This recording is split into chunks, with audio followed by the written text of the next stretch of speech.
आदरणीय दर्शकवृन्द, हामी आजको यो विविध सँगालो कार्यक्रमको अन्त्यतिर आइपुगेका छौँ।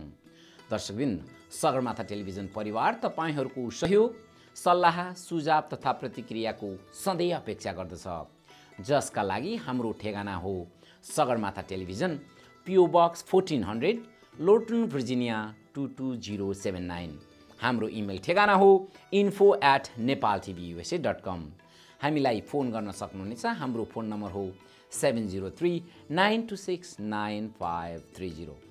हस्त दर्शकवृन्द, अब यहाँहरू समक्ष ऋषि तथा सरिता लामिछानेबाट प्राप्त हाम्रो नेपाली टेली चलचित्र माइतीको अर्को भाग प्रस्तुत गर्दै आजको यो विविध सँगालो कार्यक्रमबाट म सञ्चालक राम खरेल बिदा चाहन्छु।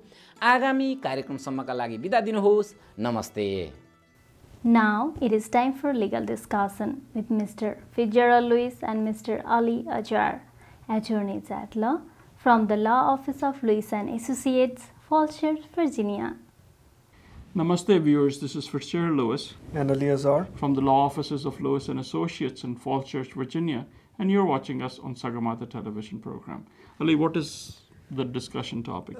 Mr. Lewis, today I wanted to change the subject a little bit. I wanted to talk a little bit, we've been talking about family-based immigration on the past few segments, and today it's an interesting question that was raised, which is prompting me to bring this up on the show: material misrepresentation. For the lay people who are watching this show, we have had situations where we have filed asylums for individuals who would state that they've been oppressed, they've been beaten, they've been arrested falsely, but more importantly, they're members of certain organizations that qualify them for the asylum, and then 5 years, 10 years, whatever time later, we are filling out an N-400 application or any other such document where it says, have you ever been arrested, have you ever been, are you a member of any organization, political, and so on and so forth, and the answers are completely different as compared to an asylum application. So can you explain, well, I guess why people tend to do this, and more importantly, if you do find yourself in that situation, what can this discrepancy lead to? Okay. Well, the first thing is, I think, historically there have been issues with certain nationalities. For example, I can give you the information about Palestinian. What had happened in Palestine was every Palestinian was a member of the PLO, the Palestinian Liberation Organization. When they came to the United States, majority of them came to Miami and the East Coast. When they came in, they became green card holders, and then they filed for citizenships. Most of these people never stated in their citizenship applications that they were members of the PLO. And then eventually we had 9/11, and on a wholesale level, basically the U.S. government started to look at these applications and started to deport these people.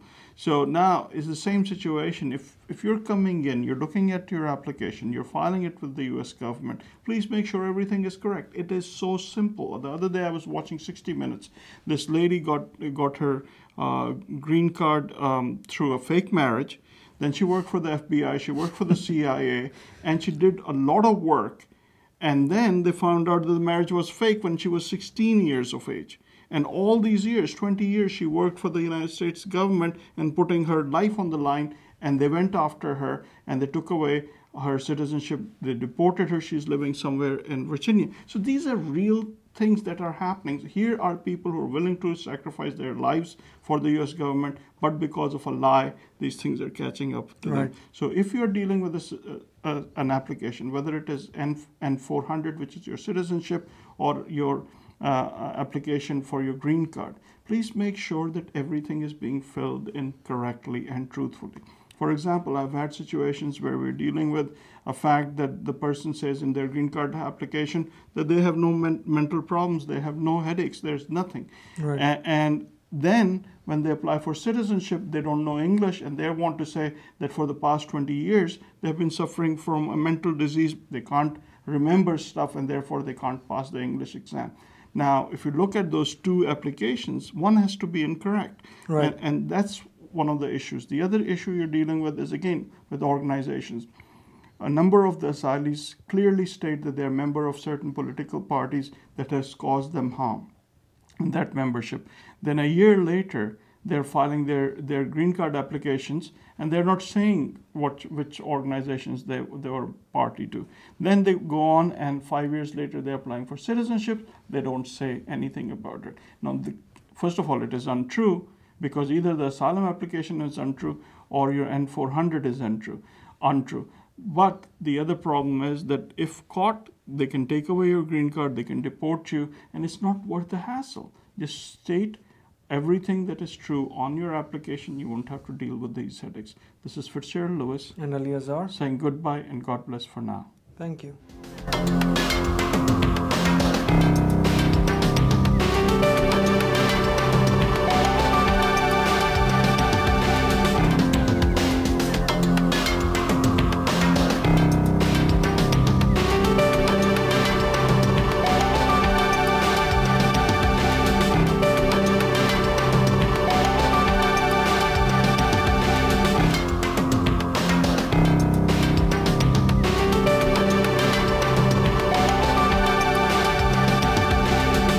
Adventures in Nepal. Well, this is all for today. We hope you have enjoyed our program. Now, it is time to conclude today's program with this beautiful Nepali dance. See you next week. Until then, I'm Sharmila Upredi saying goodbye and namaste.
चिउरा खाने घैयाको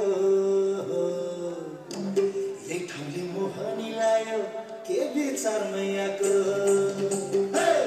खाने मासी चामल चिउरा खाने घैयाको यही ठाउँले मोहनी लायो के विचार मैयाको के विचार मैयाको हे जराउने कपाल दुख्ने केठी गान बेथाको पहिलो भेटमै छटपटिने तिमीलाई त्यो के भएको हे जराउने कपाल दुख्ने केठी गान बेथाको पहिलो भेटमै छटपटिने तिमीलाई त्यो के भएको तिमीलाई त्यो के भएको ओइ तमरियाको हात मारी तमती हतियार आगरी ओइ तमरियाको हात मारी तमती हतियार आगरी